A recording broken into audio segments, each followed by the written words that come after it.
काफ़ी देर से खामोश बैठे कमांडर उम्मीद अली खान ने मुंह बनाते हुए कहा, पहले जो मशवरे आपने दिए ऐसी सूरत हाल में इससे अच्छा सोचा भी नहीं जा सकता, मगर अब आखिर में आपने आके जो फुलझड़ी छोड़ी है इससे पहले वाली बातों का मज़ा भी कुरकुरा हो गया है। मैं मुतबस्सम हूँ, मेरी बात मुकम्मल नहीं हुई। उम्मीद अली ने बेजारी से कहा, अगर हमले की बात करना है तो नामुकम्मल ही रहने दें। उम्मीद अली खान, अगर खुद नहीं सोच सकते तो दूसरे की सुन लो। सलीम शाह हुक्म नहीं दे रहा, मशवरा दे रहा है। यकीनन सलाब खान को उम्मीद अली की बात पसंद नहीं आई थी। उम्मीद अली सरहद से बोला, माजरत खां हूँ सरदार, मेरा मकसद सलीम शाह की दिल आज़ारी करना नहीं था। मैं मखल होते हुए बोला, नहीं, अपनी समझ के मुताबिक कमांडर उम्मीद अली ने सही कहा है, अलबत्ता मेरी बात मुकम्मल होने के बाद इन्हें राय देना चाहिए थी। आप जारी रखे। सलाब खान ने मुझे बात मुकम्मल करने को कहा। मैं सर हिलाकर मुस्तफर हुआ। हमारी तादाद कितनी है? सलाब ने जवाब दिया, करीबन 250। ठीक है, इन 250 में से 70 आदमी कल रात 12 बजे जनूब मगरिब की जानिब जोरदार हमला करेंगे। और मैं अपना मंसूबा इनके सामने दोहराने लगा। इब्तदा में मेरी बातों पर इनके चेहरे पर बेजारी के आसार नमूदार हुए, लेकिन जो मेरी बात मुकम्मल होती गई इनके चेहरों पर दबा दबा जोश उभर आया था। मेरी बात के इख्तिताम पर तमाम मेरे साथ मुत्तफिक हो गए थे। वैसे मुझे लग रहा था आप मुजाहिदीन के कोई बड़े कमांडर हो। सलाब खान तहसीन अमेज लहजे में बोला, इतना शानदार मंसूबा कोई मंजा हुआ कमांडर ही बना सकता है। मैंने मुस्कुराते हुए अपनी छोटी छोटी दाढ़ी की तरफ इशारा करते हुए कहा, मेरी दाढ़ी आपको मुजाहिदीन जैसी लगती है। शायद हुलिया तब्दील किया हो। वो अपना अंदाज मनवाने पर मुसर था। नहीं, मैं वो नहीं हूँ जो आप समझ रहे हैं। इसके साथ ही मैं मौजू तब्दील करता हुआ बोला, आप किसी नौशाद गिल के पास दूर मार राइफल की मौजूदगी का जिक्र कर रहे थे।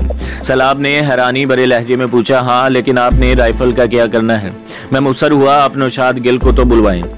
सलाब खान ने रेडियो सेट पर नौशाद गिल को मा हथियार वहां आने का हुक्म दिया। इसके आने तक वो मेरे मंसूबे पर बात करते रहे और इसमें जो बेहतरी लाई जा सकती थी इस पर भी गुफ्तगू होती रही। नौशाद 15-20 मिनट बाद ही वहां पहुंच गया। इसके हाथ में एक क्लाशनकोफ देखकर मुझे मायूसी हुई थी। तुम्हारी अपनी राइफल कहाँ है? इसके सलाम का जवाब देते ही सलाब खान मुस्तफर हुआ। मोर्चे में है। वो सलाब खान के सवाल पर परेशान नजर आने लगा। सलाब खान ने कहा, जाओ ले आओ। जी सरदार कहकर वो वापस मुड़ गया। बाकी कमांडर मुशावरत में मगन हो गए। इसके मोर्चे से निकलते ही सलाब खान ने कहा, हमारा एक आदमी गुलरेज के पास G3 राइफल भी मौजूद है। G3? अब हैरान होने की मेरी बारी थी। हाँ, सलाब खान ने इस बात में सर हिलाया। असल में नौशाद गिल और गुलरेज इससे पहले अंगोरा डे में एक बड़े स्मगलर के साथ काम करते थे। स्मगलिंग के साथ वो सरदार दहशत गर्दाना कार्रवाइयों में भी मुलव्वस था। अभी थोड़ा ही अरसा हुआ था कि वो सरदार किसी दुश्मन के हाथों मारा गया और इसका लश्कर करीबन बिखर गया है। मेरे कबीले के भी 4-5 आदमी इसके पास काम करते थे। 3 आदमी तो किसी दूसरे सरदार के पास चले गए, ये दोनों घर वापस आ गए। शायद कुछ अरसा आराम करना चाहते थे। किस सरदार के पास काम करते हैं? मेरा दिल अजीब अंदाज में धड़कने लगा था।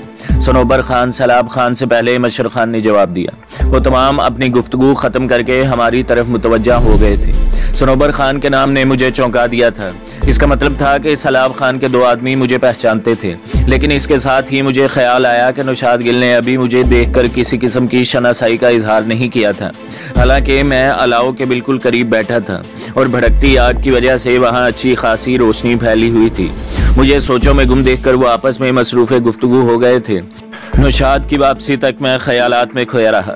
इस बार इसने हाथ में स्टायर स्नाइपर राइफल पकड़ी हुई थी। स्टायर एक उम्दा और बेहतरीन राइफल है। ऑस्ट्रिया की बनी हुई ये राइफल पाक आर्मी के स्नाइपर्स में सबसे ज़्यादा इस्तेमाल होती है। मैंने अपनी इब्तदाई तरबियत इसी राइफल से मुकम्मल की थी और अगर कारीन को याद हो तो अपने पहले मिशन की तकमील के वक्त भी यही राइफल मेरे हाथ में थी और नावल के इब्तदाई सफ़हात में मैंने इस राइफल के मुतालिक ज़रूरी मालूमात लिखी थी। मैंने नौशाद गिल के हाथ से राइफल लेने के लिए हाथ बढ़ाया। इस दौरान मैं इसके चेहरे को गौर से देख रहा था, मगर इसके चेहरे पर छाई अजनबियत के गहरे तासुरात मुझे मुतमईन कर गए थे। इसने बगैर कुछ कहे मेरी जानिब राइफल बढ़ा दी थी। इसकी कितनी गोलियां हैं आपके पास? 100 थी, तकरीबन आधी फायर कर बैठा हूँ। बज़ाहिर इसने आम से लहजे में जवाब दिया था, मगर कहीं गहराई में नागवारी की बू मुझे महसूस हो रही थी। शायद मेरा इस्तफार करना इसे पसंद नहीं आया था। इसकी कैफियत को नज़रअंदाज किए मेरे सवालात जारी रहे। कमांडर मशर खान बता रहे थे कि इसकी मदद से आपने दुश्मन के 4 आदमियों को भी निशाना बनाया है। बेशक, इसने तहसीन अमेज अंदाज में सर हिलाया। 50 गोलियों के बदले 4 आदमी। मैंने पुरख्याल अंदाज में सर हिलाया। बुरा सौदा नहीं है, कमांडर रशीद ने लुकमा दिया। मेरा तंज तमाम के सर के ऊपर से गुजर गया था। अगर उस्ताद मोहतरम राव तसव्वुर साहब को मालूम हो जाता कि एक शख्स ने स्टाइर की 50 गोलियां चलाकर फकत 4 आदमियों को निशाना बना पाया है तो उन्हें अपने होशो हवास खोकर कोमे में चले जाने से कोई नहीं बचा सकता था, और अगर वो कोमे में जाने से बच जाते तो मज़कूरा फायर का बचना नामुमकिन था। यकीनन इसी स्टाइर राइफल से मज़कूरा शख्स पर एक गोली ज़ाया करके वो 51 गोलियों पर मरने वालों की तादाद 5 कर देते।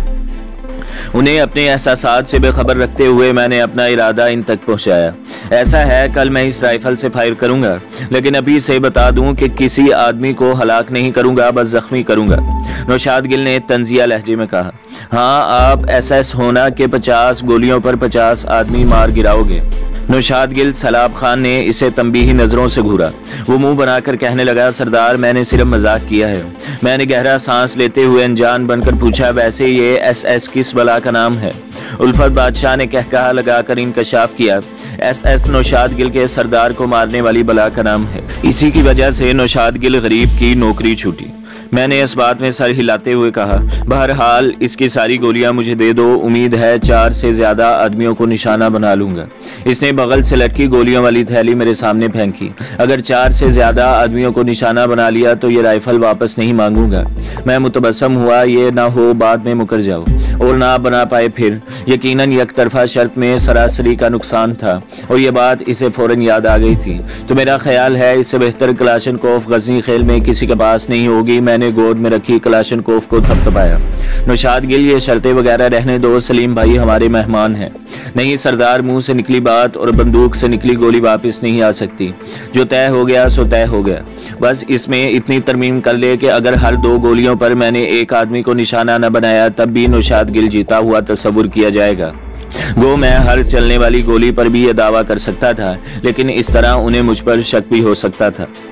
यार सलीम, किस बचपने में पड़ गए हो? छोड़ो इन शर्तों को। सलाब खान मेरी बात पर खुश नहीं था। कभी कभी शुगल मेला भी होना चाहिए सरदार। मैं इसकी दरख्वास्त हंसी में उड़ा गया। नौशाद गिल की आंखें अलबत्ता चमकने लगी थी। इस बेवकूफ़ को अंदाज़ा ही नहीं था कि स्टाइर राइफल क्या चीज़ थी।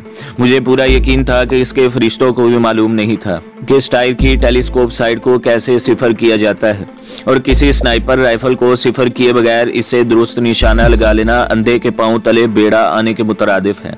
अच्छा, अब तमाम अपनी अपनी जगह लौट जाओ और एहतियात से रात गुजारना है। हर 3 आदमियों में से एक आदमी आराम करने लेटे। इसके साथ अपने सामने के इलाके में हर कमांडर दरख्तों पर ऐसी जगह बनवा ले जहां से कल सुबह फायर किया जाएगा। सलाब खान ने मजीद तकरार से गुरेज करते हुए तमाम कमांडरों को हतमी अहकाम बताकर जाने की इजाज़त दी और नौशाद गिल की तरफ मुतवज्जा होकर बोला, नौशाद गिल, तुम वक्ती तौर जामन खान की कलाशनकोफ इस्तेमाल कर लेना। जामन खान कल दोपहर ही को दुश्मन की गोली का निशाना बना था। अभी तक इस जवान की सूरत मेरी निगाहों में फिर रही थी। इसे मेरे सामने ही सलाब खान ने अपना पैगाम पहुंचाने के लिए भेजा था। मौत भी अजीब, बेहिस और बेनियाज होती है कि ना तो किसी के बचपने पर तरस खाती है और ना किसी की जवानी पर रहम करने को तैयार होती है। जी सरदार कहकर नौशाद गिल ने इस बात में सर हिलाया और मोर्चे से बाहर निकल गया। बाकी लोग इससे पहले रवाना हो गए थे। अगली वीडियो देखने के लिए हमारे चैनल को सब्सक्राइब कीजिए, वीडियो को लाइक कीजिए और बेल के आइकन को भी दबा दीजिए ताकि हर जो आने वाली वीडियो है वो आपको सबसे पहले मिलती रहे।